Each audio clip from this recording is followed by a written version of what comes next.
عليكم ورحمة الله وبركاته.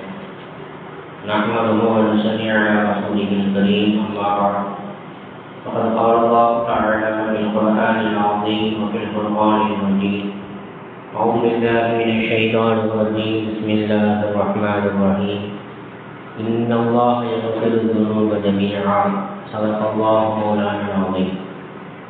அளவற்ற அருளாளனும் நிகரற்ற அன்புடையவனுமாகிய எல்லாம் வல்ல அல்லாஹு தஆலாவின் திருநாமம் போற்றி துவங்குகின்றேன். சலாத்தும் சலாமும் ஈருலகத்த எம்பெருமானார் முஹம்மது முஸ்தபா அஹ்மதே முஜ்தபா ரசூலே கரீம் ஸல்லல்லாஹு அலைஹி வஸல்லம் அவர்களின் மீதும் அன்னாரின் அடிச்சுவற்றி அப்படியே பின்பற்றி வாழ்ந்த உத்தம சத்திய சஹாபாக்கள், தாபீன்கள், தபஅ தாபீன்கள், வலிமார்கள், ஷுஹதாக்கள், சாலிஹீன்கள், நல்லோர்கள், குறிப்பாக ஜும்மா மஜ்லிஸிலே அமர்ந்திருக்கக்கூடிய நம் அனைவரின் மீதும் அல்லாஹ்வுடைய ரஹ்மத் என்னும் கிருபை என்றென்றும் நிலவட்டுமாக. ஆமீன். கண்ணியமிக்க அல்லாஹ்வின் அடியார்களே, மேலான பெரியார்களே, சகோதரர்களே, சகோதரிகளே, தாய்மார்களே, அல்லாஹ் சுப்ஹானஹு வ தஆலா இந்த அடியான் பரிசுத்தமானவனாக ஆக வேண்டும் என்ற உயர்ந்த நோக்கத்தில் தனது திருமறையில் அல்லாஹ் சுப்ஹானஹு வ தஆலா எதுவெல்லாம் பெரும் பாவங்கள், பெருமானார் ஸல்லல்லாஹு அலைஹி வஸல்லம் அவர்கள் தனது பொன்மொழிகளில் எதுவெல்லாம் பெரும்பாவத்தில் கற்கப்பட்டது என்பதை உண்டான பட்டியலை நமக்கு எடுத்து சொன்னதை சென்ற வார ஜும்மாவிலே நாம் பார்த்தோம். கண்ணியமிக்க அல்லாஹ்வின் அடியார்களே, பாவங்கள் இரண்டு வகையாக இருக்கிறது. பெரும் பாவங்கள், சிறிய பாவங்கள். பெரும் பாவங்களுடைய பட்டியலை பற்றி சென்ற ஜும்மாவிலே நாம் பார்த்தோம்.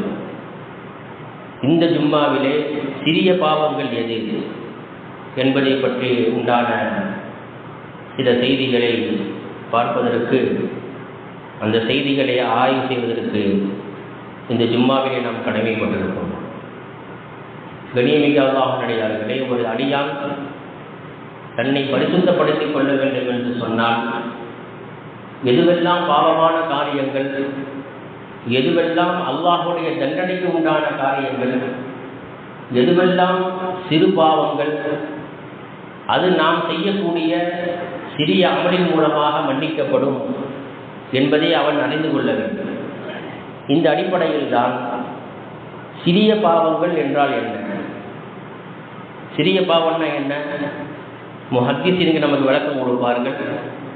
பெரிய பாவத்தினுடைய அளவிற்கு செல்லாமல் இருக்கக்கூடிய அனைத்து பாவங்களும் சிறிய பாவங்கள் என்பதாக சுருக்கமாக சொல்வார்கள். அதாவது பெரும் பாவங்கள், அந்த பாவத்திற்கு தகுந்த தண்டனைகள் உண்டு. உதாரணத்திற்கு நாம் எடுத்துக்கொண்டால் சூரத்து நூறில் அல்லாஹ் சுப்ஹானஹு வ தஆலா நமக்கு சொல்லி காட்டுவான், ஒரு மனிதன் விபச்சாரம் செய்து விட்டான், அவன் திருமணம் ஆனவனாக இருப்பானையானால் அவனை கல்லெறிந்து நாம் கொள்ள வேண்டும். திருமணம் ஆகாதவனாக இருப்பானையானால் அவனுக்கு 100 கசையடிகள் கொடுக்க வேண்டும் என்ற சட்டத்தை சூரத்து நூறிலே அல்லாஹ் நமக்கு சொல்லி காட்டுவான். இது பெரும் பாவங்களில் கட்டுப்பட்டது. அப்ப சிறு பாவங்கள் எது பெரும் பாவங்களாக இருக்குமோ, அந்த பாவத்திற்கு கொண்டு செல்லாமல் இருக்குமோ, அவைகளே சிறிய பாவங்கள் என்று சொல்லும் பொழுது நமக்கு சந்தேகங்கள் வருது. அது என்ன, பெரிய பாவத்தினுடைய அளவுக்கு போகாத அப்படின்னு சொன்னால் அப்ப சிறு பாவங்களுடைய பட்டியலை நாம் தெரிந்து கொள்ள வேண்டும். இவைகள் எல்லாம் சிறிய பாவத்தில் கட்டுப்பட்டது என்பதையும் முஹத்திஸீன்கள் நமக்கு சில விளக்கங்களை கொடுக்கிறார்கள். அல்லாமா இப்னுல் கய்யிம் ரஹ்மத்துல்லாஹி அவர்கள் ஒரு பட்டியலை நமக்கு சொல்றாங்க. இவங்கெல்லாம் மிகப்பெரிய முஹத்திஸீன்கள், ஹதீஸ்கலை வல்லுநர்கள், ஆன்மீகத்தில் மிகவும் தேர்ச்சி பெற்றவர்கள். அவர்கள் தன்னுடைய வாழ்க்கையிலே எதுவெல்லாம் சிறிய பாவங்கள், எதுவெல்லாம் பெரிய பாவங்கள் என்பதை குர்ஆன் ஹதீஸிலிருந்து ஆய்வு செய்து நமக்கு எடுத்து சொல்றாங்க. அதில் ஒரு சில விஷயங்களை நம்ம பார்ப்போம். 10 விஷயங்களை நமக்கு சொல்றாங்க. இருந்தாலும் ஏற்கனவே நாம் சொல்லியிருக்கக்கூடிய அந்த பெரும் பாவங்கள் அல்லாத அனைத்து பாவங்களும் சிறிய பாவங்கள் தான். இருந்தாலும் ஒரு சில பாவங்களை நமக்கு சொல்லி காட்டுறாங்க. இதுவெல்லாம் சிறிய பாவங்கள், இதை விட்டும் நாம் தவிர்த்து கொள்ள வேண்டும் என்பதால் அதில் ஒரு 10 சிறு பாவங்களை சொல்றாங்க. முதலாவது கோபப்படுதல், 2வது பொறாமை கொள்ளுதல், 3வது பிறரை திட்டுதல், 4வது புறம் பேசுதல், 5வது பக்கத்து வீட்டாருக்கு நோவினை கொடுக்குதல், 6வது தவறான எண்ணம் கொள்ளுதல், 7வது வெட்கமில்லாமல் நடந்து கொள்ளுதல், 8வது எல்லா விஷயத்தையும் அலட்சியப்படுத்துதல், 9வது பயமில்லாமல் இருப்பது, 10வது புறக்கணித்தல். ஏதாவது ஒரு விஷயத்தை நம்ம சொன்னோம்னா உடனே அதை புறக்கணிக்கிறது. அது என்ன ஏது அப்படிங்கிறத நம்ம என்ன செய்யறதில்லை, ஆய்வு செய்யறதில்லை. என்ன சொன்னாலும் அது சரி வராது, என்ன சொன்னாலும் இது சரி வராது என்பதாக என்ன செய்யறது, புறக்கணிக்கிறது. இதெல்லாம் சிறு பாவங்களில் கட்டப்பட்டது என்பதாக அல்லாமா இப்னுல் கையிம் ரஹ்மத்துல்லாஹி அவர்கள் நமக்கு சொல்லி காட்டுறாங்க. பொதுவாகவே மனிதன் பெரும் பாவம் செய்யலாம், சிறு பாவங்கள் செய்கிறான் என்று சொன்னால் அந்த பெரும் பாவத்தில் கொண்டு போய் சேர்க்கக்கூடிய பாதை எது என்பதை பற்றி நாம் பார்க்கும் பொழுது அது ஷைத்தானுடைய பாதை என்பதாக குர்ஆன் நமக்கு சொல்லியிருக்காங்க. வலா தத்தபியு ஹுதுவாத்தி ஷைத்தான் இன்னஹு லக்கும் அதுவும் முபீன். சூரத்துல் பக்ரால அல்லாஹ் சொல்றான், நீங்கள் ஷைத்தானுடைய அடிச்சுவடுகளை நீங்கள் பின்பற்றாதீர்கள், ஏனென்று சொன்னால் அவன் உங்களுக்கு பகிரங்க விரோதியாக இருக்கிறான். இன்றிடத்தில் அல்லாஹ் சொல்வான், ஷைத்தான் உங்களுக்கு பகிரங்க விரோதி, அவனை நீங்கள் விரோதியாகவே பாருங்கள், நண்பனாக நீங்க ஆக்கிடாதீங்க. ஷைத்தானை எப்படி பார்க்கணும், விரோதியாகத்தான் பார்க்கணுமே தவிர நீங்கள் நினைச்சிடக்கூடாது, அவனை நண்பனாக ஆக்கிக் கொள்ளக்கூடாது. அப்படி எப்பொழுது ஷைத்தானை நாம் நண்பனாக ஆக்கிக் கொள்வோமோ பெரும் பாவங்கள் சிறு பாவங்கள் என்ற கணக்கு கிடையாது. அவன் பாவத்திலேயே மூழ்கி இறுதியிலே ஈமான் இல்லாமல் வர்ணிக்கக்கூடிய நிலைப்பாட்டிலே கொண்டு போய் ஷைத்தான் சேர்த்து விடுவான் என்று இந்த ஹதீஸ், இந்த ஆயத்தினுடைய விளக்கத்திலே முஃபஸ்ஸிர்கள் நமக்கு சொல்லி காட்டுவார்கள். கண்ணியமிக்க அல்லாஹ் நல்லடியார்களே, இப்போ சிறு பாவங்கள் என்று சொன்னால் அந்த சிறு பாவங்கள் அதை தொடர்படியாக நாம் செய்யும் பொழுது அது பெரும் பாவத்திலே கொண்டு போய் நம்மை சேர்த்து விடும். இப்போ பொதுவாக ஒரு நன்மை செய்கிறோம், அந்த நன்மை செய்யும் பொழுது அந்த நன்மைக்கு உண்டான பலன் என்ன என்பதையும் குர்ஆனும் ஹதீஸும் நமக்கு சொல்லும். இப்போ 5 வேளை தொழுகை இருக்குது, தொழுதா என்ன நன்மை, ஸல்லல்லாஹு சொல்றாங்க. 5 நேர தொழுகைகளை யார் தன்னுடைய வாழ்நாளில் தொடர்படியாக தொழுது வருவாரோ அவருக்கு அல்லாஹ் என்ன செய்யலாம், சொர்க்கத்தினுடைய வாசல்களை திறந்து வைக்கின்றான். ஜன்னத்துல் ஃபிர்தௌஸ் என்ற சொர்க்கம் இருக்கிறது. அவருக்கு சிராத்துல் முஸ்தகீம் பாலங்கள் என்ன செய்யும், மின்னல் வேகத்திலே கடந்து செல்வார். இப்படியாக பலவிதமான சுப செய்திகளை ஸல்லல்லாஹு சொல்லியிருக்கிறார். அப்ப நன்மைகள் செய்யும் பொழுது அதனுடைய பிரதிபலன் என்ன என்பதை சொன்ன பெருமானார் ஸல்லல்லாஹு அலைஹி வஸல்லம் அவர்கள் பாவங்களை செய்யும் பொழுது அந்த பாவத்திற்குண்டான பலன் என்ன, அதாவது அந்த பாவத்திற்குண்டான தண்டனைகள் என்ன, அந்த பாவங்கள் எப்படி உருவாகிறது என்பதையும் பெருமானார் ஸல்லல்லாஹு அலைஹி வஸல்லம் சொல்லி காட்டுவாங்க. பெரும் பாவங்கள் செஞ்சா தௌபா செய்யாமல் அல்லாஹ் அதை மன்னிப்பதில்லை. சிறு பாவங்களை பொறுத்த வரைக்கும் நாம் செய்யக்கூடிய சிறு சிறு நல் அமல்களின் மூலமாக அந்த பாவத்தை அல்லாஹ் என்ன செஞ்சிடலாம், மன்னிச்சிடலாம். இந்த விஷயத்தை சென்ற வார ஜும்மால கூட நான் சொன்னேன். அப்ப சிறு பாவங்கள் கூட அதை தொடர்ந்து நாம் செய்யும் பொழுது அது பெரும் பாவமாக மாறிவிடும் என்பதற்குண்டான உதாரணங்களை சில உதாரணங்கள் நமக்கு சொல்லி காட்டுறாங்க. சின்ன பாவம் தான், அந்த பாவத்தை நாம் தொடர்படியாக செய்யும் பொழுது அது பெரும் பாவமாக மாறிவிடுகிறது. முதலாவது செய்தி, அந்த பாவத்திலே தொடர்ச்சியாக இருப்பது, அல் இஸ்ராரு அனிதம். அந்த பாவத்தில் என்ன செய்யறது, தொடர்ச்சியாக இருக்கிறது. நம்ம மேலே சொன்னோம் 10 விதமான சிறு பாவங்கள். அதில் என்ன செய்யுது, ஒரு முதலாவது என்ன சொன்னோம், கோபம் கொள்ளுதல் அப்படின்னு சொன்னோம். எப்போ பார்த்தாலும் கோபத்திலேயே இருக்கிறது. இப்படியே இருந்தான்னு சொன்னால் கோபம் கொள்ளுதல் என்பது சிறுபாவம் தான். அதே அந்த பாவத்திலேயே அவர் நீடித்திருப்பாரையானால் அது பெரும் பாவத்திலே கொண்டு போய் சேர்த்துவிடும் என்று முஹத்திஸீன்கள் நமக்கு சொல்றாங்க. சரி, இப்படி அவர் பாவத்திலே நிலைத்திருக்கிறார் என்பதற்குண்டான அடையாளங்கள் என்ன என்பதையும் இமாம்கள் நமக்கு சொல்லித் தர்றாங்க. அதில் முதல் அடையாளம், பாவத்தை செஞ்சுட்டு அதுக்கு மன்னிப்பு கேட்காமல் இருப்பது. பாவத்தை செஞ்சிருவாரு, அந்த பாவத்தை செஞ்சுட்டு என்ன செய்யறது, மன்னிப்பு கேட்காமல் இருப்பது. 2வது, மனம் திரும்புதலை கூட கருத்தில் கொள்ளாமல் இருப்பது. அதாவது என்ன செய்யறது, திருந்தி வாழ்வோம் அப்படிங்கிற எண்ணம் கூட உள்ளத்துல வராது, அந்த நிலைமையில இருப்பார். 3வது, ஒன்று அல்லது அதற்கு அதிகமான பாவங்களை என்ன செய்து கொண்டே இருப்பார்.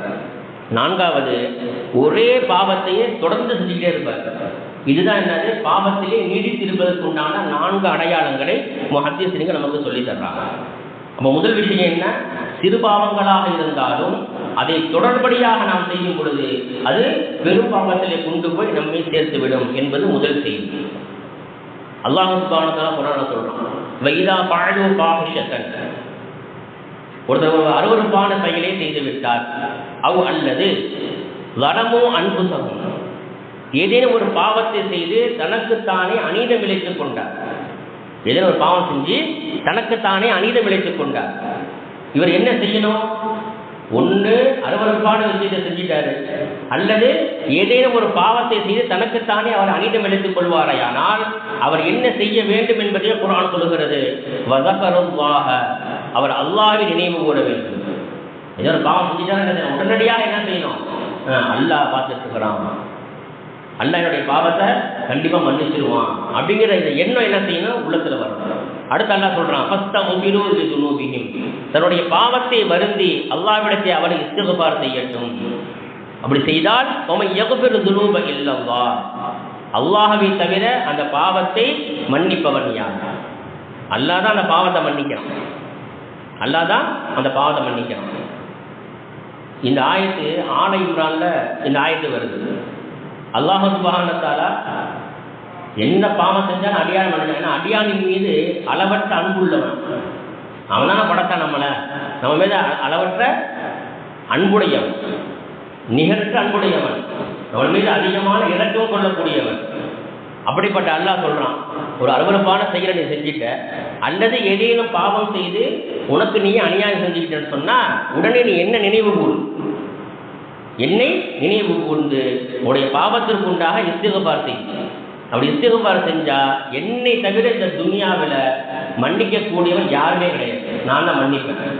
ஆனால் ஒன்று, அல்லாஹ் ஒரு சர்த்தை வைக்கிறான், என்ன தெரியுமா, வலம் இஸ்ரு அலாமா ஃபஅலு வஹும் யஅலமூன், அவர்கள் எந்த பாவத்தை செய்து கொண்டிருக்கிறார்களோ அந்த செயலிலே அவர் நீடித்து இருக்க மாட்டார். பாவம் செஞ்சிட்டாரு, அல்லாஹ் நினைவு கொடுத்து தௌபா செஞ்சாச்சு, அதற்கு பிறகு என்ன செய்ய மாட்டாரு, அந்த பாவத்தில் அவர் நிரந்தரமாக இருக்கக்கூடாது என்ற நிபந்தனையை அல்லாஹ் நமக்கு சொல்லி காட்டுகிறார்.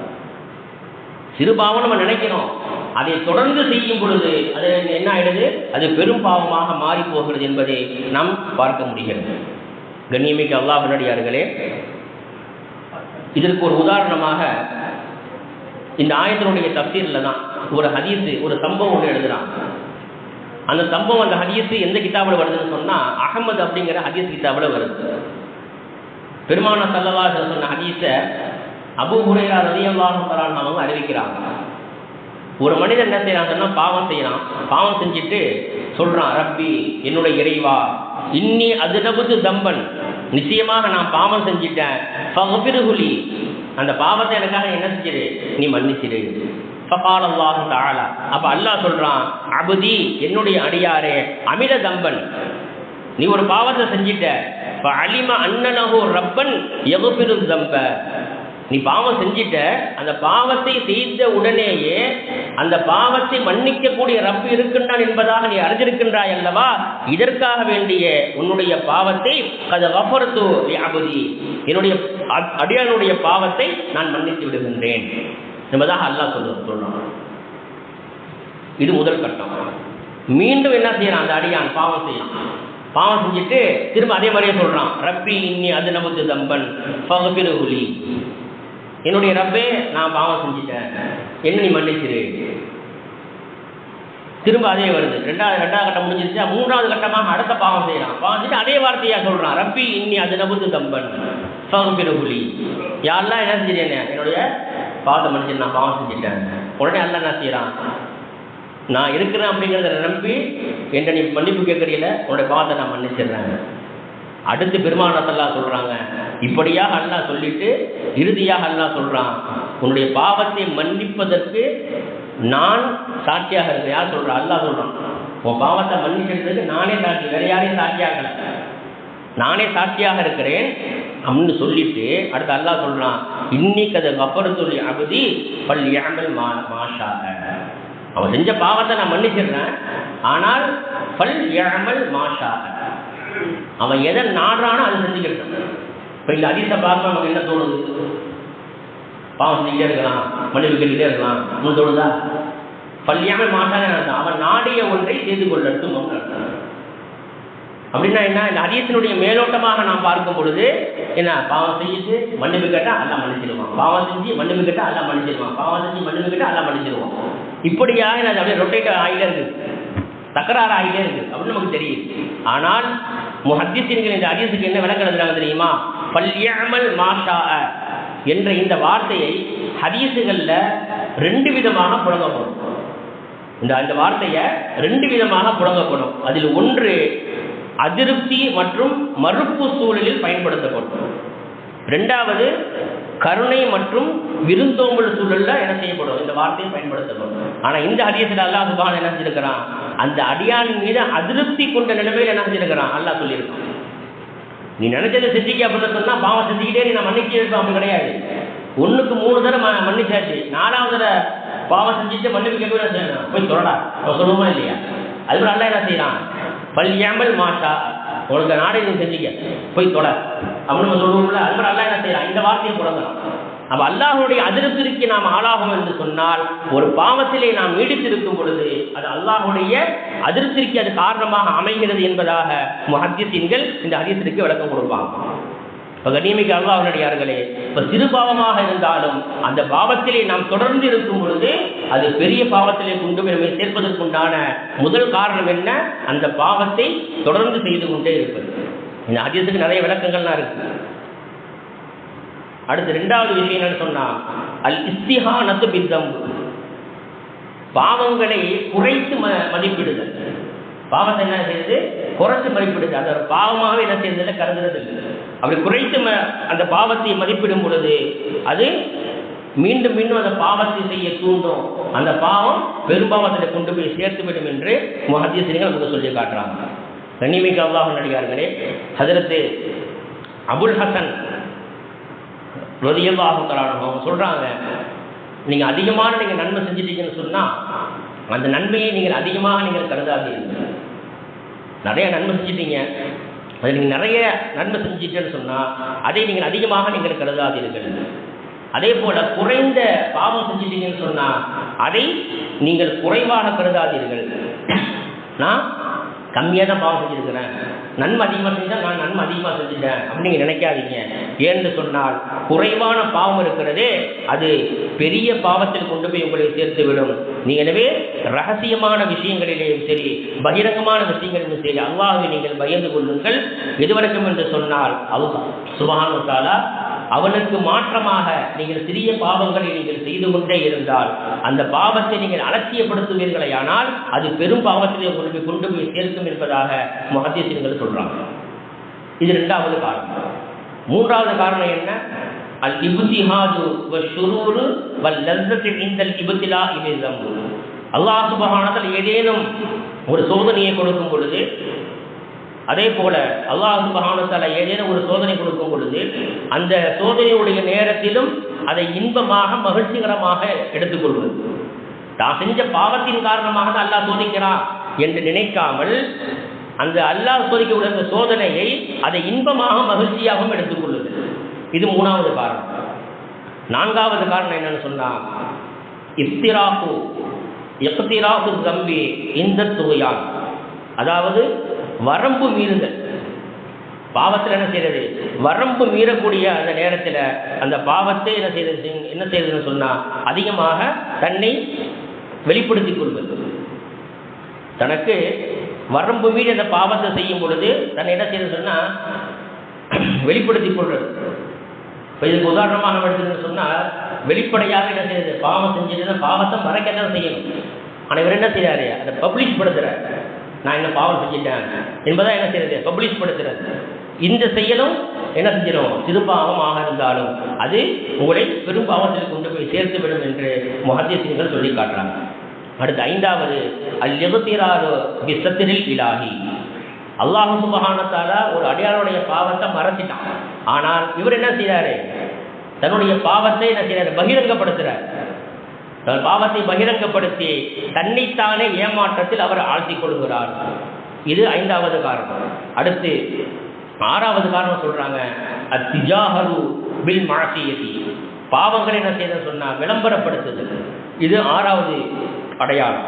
அடுத்து 7வது அடையாளம் துனூபல் மூமினீன், மூமின்களுடைய பாவங்கள். மூமினுடைய பாவங்கள் இருக்குது, அது 2 விதம். ஒன்று, ஒரு மூமின் தன்னந்தனியாக தனிப்பட்ட முறையில் செய்யக்கூடிய பாவம். இன்னொன்று இருக்குது, கூட்டாக சேர்ந்து செய்யக்கூடிய பாவங்கள். இதுக்கு நிறைய உதாரணங்கள் இருக்கு, நமக்கு நல்லா தெரியும். ஒருத்தர் தனியான சில ஒரு பாவம் செய்கிறார், அல்லது 4-5 பேர் ஒன்றா கூட்டாளிகளாக ஒன்றா சேர்ந்து என்ன செய்கிறாங்க, பாவம் செய்கிறாங்க. எல்லாமே மூமின்கள். இந்த மூமின்களுடைய பாவங்களும் எங்கே கொண்டு சேர்க்கும்னு சொன்னால், அது சிறிய பாவங்களாக இருக்குமே, ஆனால் அந்த பாவங்களை செய்யும் பொழுது அது உங்களை என்ன செஞ்சிடும், கொண்டு போய் பெரும் பாவங்களை கொண்டு போய் தள்ளிவிடும் என்பதாக முஹத்தீஸ்கள் நமக்கு இந்த 7 விதமான காரணங்களை சொல்கிறாங்க. அந்த 10 பாவங்கள் சிறுபாவங்களாக இருந்தாலும் இந்த 7 விதமான இந்த காரியங்கள் வரும் பொழுது, 7 விதமான விஷயங்களை நாம் செய்யும் பொழுது அந்த சிறு பாவங்களும் கூட அது பெரும்பாவங்களாக மாறுகிறது என்பதாக முஹத்தீஸ்கள் நமக்கு என்ன செய்வாங்க, விளக்கம் கொடுப்பாங்க. கண்ணியமிக்க அல்லாஹ் நல்லடியார்களே, இப்படி பெரும்பாவங்களை நாம் செய்து கொண்டே இருக்குமே ஆனால், அதே போன்று சிறுபாவங்களை நாம் செய்து கொண்டே இருக்குமே ஆனால், நம்முடைய உள்ளங்கள் என்ன செஞ்சிடும், உள்ளங்கள் அது தெளிவான உள்ளங்களாக இருக்காது. மாறாக கல் நெஞ்சம்னு சொல்லுவாங்க தெரியுமா, கல் நெஞ்ச காரணம் சொல்லுவாங்கல்ல, அது மாதிரி உள்ளம் பாவம் செய்ய செய்ய அதில் கரும் புள்ளி விழுந்து விழுந்து அது கருங்கற்களாக மாறிவிடும் என்பதாக ஸல்லல்லாஹு அலைஹி வஸல்லம் அவர்கள் ஹதீஸில் சொல்லுவாங்க. கண்ணியமிக்க அல்லாஹ் நல்லடியார்களே, சிறு பாவமும் பெரிய பாவமும், அந்த பாவத்தை செய்யும் பொழுது அதை செய்ததற்கு பின்னால் அதற்கு உண்டான பரிகாரத்தை நாம் செய்வோமே ஆனால் அல்லாஹ் நமக்கு அதை மன்னிப்பதற்கு தயாராக இருக்கிறான். மேலே குறிப்பிட்ட ஆயத்தில் அல்லாஹ் சொல்றான், இன்னல்லாஹ யக்ஃபிரு ذுனூப ஜமீஆ, நிச்சயமாக அல்லாஹ் அனைத்து பாவங்களும் அவன் மன்னிக்கக்கூடியவன். அனைத்து பாவத்தையும் வளர்ச்சிடுவான், மன்னிச்சிடுவான். ஆனால் ஒரு நிபந்தனை என்ன, பெரும் பாவத்தை செய்யும் பொழுது நாம் கண்டிப்பாக தௌபா செய்ய வேண்டும். சிறு பாவங்களை நாம் செய்கிறோம் என்று சொன்னால் அந்த சிறு பாவத்தை தொடர்படியாக நாம் செய்யாமல் இருக்க வேண்டும். காலப்போக்கிலே அந்த சிறிய பாவங்களை கூட விட்டுவிடுவதற்கு நாம் முயற்சி செய்ய வேண்டும். அப்பொழுதுதான் நம்முடைய உள்ளங்கள் பரிசுத்தமான உள்ளங்களாக ஆகும். நாளை மறுமையிலே அல்லாஹ்வை சந்திக்கும் பொழுது பரிசுத்தவான்களாக நாம் சந்திப்போம் என்பதிலே எந்த சந்தேகம் இல்லை. கண்ணியமிக்க அல்லாஹ்வினர்களே, நாம் செய்யக்கூடிய இந்த விஷயங்கள் இருக்கிறதை, சிறுபாவமாக இருக்கட்டும் பெரிய பாவமாக இருக்கட்டும், அந்த பெரும் பாவங்களை செய்ததற்கு பின்னால அல்லாஹ் சுப்ஹானஹு வ தஆலா குர்ஆன்ல சொல்றான், அஃபலா யதூபூன இலல்லாஹி வ யஸ்தக்ஃபிரூன, என்னுடைய அடியார்கள் பாவம் செய்கிறாங்க, அந்த பாவம் செய்ததற்கு பின்னால என் பக்கம் அவர்கள் தௌபா செய்திருக்க வேண்டாமா, வ யஸ்தக்ஃபிரூன, என்னிடத்திலே அவர்கள் இஸ்திக்ஃபார் செய்திருக்க வேண்டாமா, வல்லாஹு கஃபூருர் ரஹீம், அல்லாஹ் மன்னிப்பவன் இரக்கமுடையவன். அல்லாஹ் மன்னிப்பதற்கு தயாராக இருக்கிறான். மனிதன் பாவம் செய்யக்கூடியவன் தான். பெருமானார் ஸல்லல்லாஹு அலைஹி வஸல்லம் சொல்வாங்க, குல்லு பனி ஆதம ஹத்தாஉன், ஆதமுடைய மக்கள் அனைவரும் பாவம் செய்யக்கூடியவங்க, தவறுகள் செய்யக்கூடியவங்க தான். கைருல் ஹத்தாஈன அத்தவ்வாபூன், அந்த பாவம் செய்வர்களையே சிறந்தவங்க யார் தெரியுமா? இப்படி ஒரு வார்த்தை யாருமே சொல்ல முடியும். பாவம் செஞ்சிட்டாரு, ஒரு தப்பு செஞ்சிட்டாருன்னா நம்ம எப்படி பார்ப்போம்? அவரை மிகப்பெரிய ஒரு குற்றவாளியாக நம்ம பார்ப்போம். ஆனால் அல்லாஹ் சுப்ஹானஹு வ தஆலா அடியார்கள் பாவம் செஞ்சிட்டா அவனை எப்படி பார்க்குறான் அல்லாஹ்? பெருமானார் ஸல்லல்லாஹு சொல்றாங்க, அப்படி அந்த பாவம் செய்பவர்களேயே சிறந்தவங்க யார் தெரியுமா? அத்தவ்வாபூன், அல்லாஹ்விடத்திலே தௌபா செய்யக்கூடியவங்க தான் மிகவும் சிறந்தவர்கள் என்பதாக ஸல்லல்லாஹு தெளிவாக சொல்லி காட்டுகிறார்கள். இப்படியாக குர்ஆனிலும் ஹதீஸிலும் பெரும்பாவங்கள் எது, சிறுபாவங்கள் எது என்பதை அல்லாஹ் சுப்ஹானஹு வ தஆலா குர்ஆனிலும் பெருமானார் ஸல்லல்லாஹு அலைஹி வஸல்லம் தன்னுடைய பொன்மொழியிலும் நமக்கு தெளிவாக சொல்லி காட்டியிருக்கிறார்கள். இப்படி நாம் பெரும்பாவங்கள் செய்வோமேயானால், அதே போன்று சிறுபாவங்கள் நாம் செய்வோமேயானால் அதற்கு உண்டான பலன்கள் என்ன, அதன் மூலமாக கிடைக்கக்கூடிய விபரீதங்கள் என்ன என்பதை பற்றி உண்டான விஷயங்களையும் நமக்கு முஹத்திஸீன்கள் குர்ஆன் ஹதீஸினுடைய அந்த வரலாற்றிலே, குர்ஆன் ஹதீஸினுடைய அந்த ஆயத்தினுடைய அடிப்படையிலே நமக்கு தெளிவாக சொல்லி காட்டுவார்கள். ஆகவே நாம் ஒவ்வொரு நேரத்திலும் நமக்கு மிகப்பெரிய ஒரு பாவத்தினுடைய அடையாளம், பாவத்தினுடைய அளவு என்ன அப்படின்னு சொன்னால், நம்ம கையில் வச்சுக்கிற செல்போன் தான். அது ஒன்று போதும், நமக்கு அது ஒன்று போதும். நமக்கு நாம் பாவத்திலே மூழ்குவது என்ன சொன்னால், ஒரு மனிதனுடைய ஒவ்வொரு நேரமும் ரொம்ப என்ன செய்யணும், பாதுகாப்பாக அந்த நேரங்களை செலவு செய்யணும். ஏன்னா நாளை மறுமையில் ஒரு கேள்வி இருக்குது, உன்னுடைய நேரங்களை நீ எப்படி செலவு செய்தாய்? இப்போ இருக்கக்கூடிய 30 வருஷம் பதிலாக செல்போன்லாம் வந்துருக்குது. அதற்கு முன்னாடி உள்ளவங்க என்ன செய்ய முடியாது, என்னுடைய நேரங்களை செல்போனில் கருத்துன்னு சொல்ல முடியாது. ஆனால் இப்போ இருக்கக்கூடியவங்க என்ன சொல்கிறோம், நம்முடைய நாவு அங்கு மறுமையிலே போய் பொய் சொன்னாலும் ஆனால் பொய் சொல்ல முடியாது. ஏன் தெரியுமா? அல்லாஹ் பூட்டு போட்டுருவான். உங்களுடைய கரங்களுக்கு பூட்டு போடப்படும், உங்களுடைய கால்களுக்கு பூட்டு போடப்படும். அங்கே போய் என்ன செய்யும், உங்களுடைய நாவு அல்லாட்ட உண்மையை மட்டும்தான் பேசும். நீங்கள் என்ன செஞ்சீங்களோ அது அப்படியே என்ன செய்யும், பட்டு இழுத்து வருஷத்தில் சொல்லிக்கிட்டே இருக்கும். இந்தந்த விஷயங்கள் இந்தந்த காரியங்களை இந்த அடியான் செய்து கொண்டே இருந்தான். இவருடைய நேரம் முழுவதும் இதிலேயே செலவானது. அது நன்மையான காரியமாக இருந்தால் அல்லாஹ்விடத்திலே கூலிகள் மிகவும் அலாதியானதாக நமக்கு கிடைக்கும். அதே பாவத்தையிலே நாம் அந்த நேரத்தை கழித்திருப்போமேயானால் நௌதுபில்லா, அல்லாஹ் நம்மளை மன்னிக்க வேண்டும். அதற்கு உண்டான தண்டனைகள் எப்படி இருக்கும் என்பதை நாம் என்ன செய்ய முடியாது, யோசித்து கூட பார்க்க முடியாது. அந்த அளவுக்கு மிகவும் கடுமையான தண்டனை நரகத்திலே அல்லாஹ் வைத்திருக்கின்றான் என்பதாக ஸல்லல்லாஹு அலைஹி வஸல்லம் அவர்கள் ஹதீஸிலே சொல்லி காட்டுவார். அப்போ நாம் செய்யக்கூடிய பெரும் பாவமாக இருந்தாலும் சிறிய பாவமாக இருந்தாலும் அந்த பாவத்துக்கு உண்டான பலன் என்ன? இப்போ நன்மை செஞ்சிட்டோம்னா அதுக்கு உண்டான பலன் நமக்கு என்ன செய்கிறது? இப்போ நோன்பு வைக்கிறோம், ரமலான்ல நோன்பு வைக்கிறோம். நோன்பு வச்சா என்ன கிடைக்கும்? 30 நாள் ஒரு நோன்பு வச்சுட்டாருன்னா நோன்பாடிக்கென்றே தனி சொர்க்கம் இருக்குது, ரையான் அப்படின்னு ஒரு சொர்க்கம் இருக்குது. இன்னைக்கு பிள்ளைங்கன்னா என்ன செய்யணும், அவனுக்கு முகமது ரையான் என்பதாக ஒரு பேர் வரும். அது சொர்க்கத்தினுடைய பெயர். எந்த சொர்க்கத்தில் அந்த சொர்க்கத்துள்ளக்க நோன்பு வைக்காதவர்கள் உள்ள நுழைய முடியாது. இந்த ரமலான் மாதத்தில் 30 நோன்பு வைக்கிறாங்க பார்த்தீங்களா, அவர்களுக்கென்றே பிரத்தியமாக உள்ள சொர்க்கம் எந்த சொர்க்கம்? ரையான் என்ற சொர்க்கம். அதில் அவங்க மட்டும்தான் உள்ள போக முடியும். அப்போ தொழுகையாளிகள் அவங்களுக்கு தனி சொர்க்கத்தை அல்லாஹ் வச்சிருக்காங்க. அதில் உயர்தரமான சொர்க்கம் எது? ஜன்னத்துல் ஃபிர்தௌஸ். இதுதான் அல்லாஹ் குர்ஆன்ல சொல்லுவான், இன்னல்லதீன ஆமனு வஅமிலு ஸாலிஹாத்தி கானத் லஹும் ஜன்னாத்துல் ஃபிர்தௌஸி நுஸுலா. யார் ஈமான் கொண்டு நல்ல அமல்கள் செய்கின்றார்களோ அவர்களுக்கு உயர்தரமான ஜன்னத்துல் ஃபிர்தௌஸ் என்ற சொர்க்கத்தை நான் அலங்கரித்து வைத்திருக்கின்றேன். ஈமானுக்கு பிறகு நல்ல அமல் எது? தொழுகை தான். அந்த தொழுகையை நாம் வாழ்க்கையில நிரந்தரமாக நாம் சொல்லும் பொழுது உயர்தரமான சொர்க்கம் நமக்கு ஜன்னத்துல் ஃபிர்தௌஸ் என்ற சொர்க்கம் நமக்கு கிடைக்கிறது. அப்போ அதே போல அல்லாஹ் சுப்ஹானஹு வ தஆலா நன்மை செய்யும் பொழுது அதற்குண்டான கூலி என்ன இருக்கிறது என்பதை சொன்னதை போல நாம் பாவத்தை செய்யும் பொழுது அந்த பாவத்திற்கு உண்டான பலன், அந்த பாவத்தை செய்வதற்கு உண்டான அதனுடைய தீமைகள், அதனுடைய விளைவுகள் என்ன என்பதை பற்றியும் பெருமானார் ஸல்லல்லாஹு அலைஹி வஸல்லம் அவர்கள் நமக்கு விளக்கமாக சொல்லியிருக்கின்றார்கள். அதனுடைய தீமைகள், அதனுடைய பலன்கள் என்ன என்பதை பற்றி இன்ஷா அல்லாஹ் வரக்கூடிய வாரத்திலே நாம் பார்ப்போம். அல்லாஹ் சுப்ஹானஹு வ தஆலா நாம் செய்திருக்கக்கூடிய சிறிய பாவமாக இருந்தாலும் பெரிய பாவமாக இருந்தாலும் அந்த பாவத்தை விட்டு விலகி பரிசுத்த அடியானாக புரிவானாக. நாம் செய்யக்கூடிய பாவங்களை எல்லாம் மன்னித்து அந்த பாவத்தை நன்மையாக நமக்கு எல்லாம் மாற்றி தருவானாக. நம்முடைய வியாபாரத்திலே அல்லாஹ் பரக்கத்தை செய்திருவானாக. நம்முடைய குடும்பத்திலே அல்லாஹ் பரக்கத் செய்திருவானாக. நம்முடைய அமல்களிலே அல்லாஹ் பரக்கத் செய்திருவானாக என்று கூறி என்னுடைய ஜும்மாவுடைய உரையை நிறைவு செய்கிறேன். அல்லாஹ் சுப்ஹானஹு வ தஆலா நமக்கு எல்லா நிலைமைகளிலும் எப்படிப்பட்ட சூழ்நிலைகள் வந்தாலும் அனைத்து நிலைமைகளிலும் அல்லாஹ் சுப்ஹானஹு நம்மின் மீது ரஹ்மத்தான பார்வை அல்லாஹ் பார்க்கட்டும். இருக்கக்கூடிய சூழ்நிலை மிகவும் மோசமாகி கொண்டிருக்கிறது. அல்லாஹ் சுப்ஹானஹு வ தஆலா அடிக்கக்கூடிய இந்த காற்றை கொண்டு அல்லாஹ் நமக்கு மிகப்பெரிய நலனை அல்லாஹ் நமக்கு தருவானாக.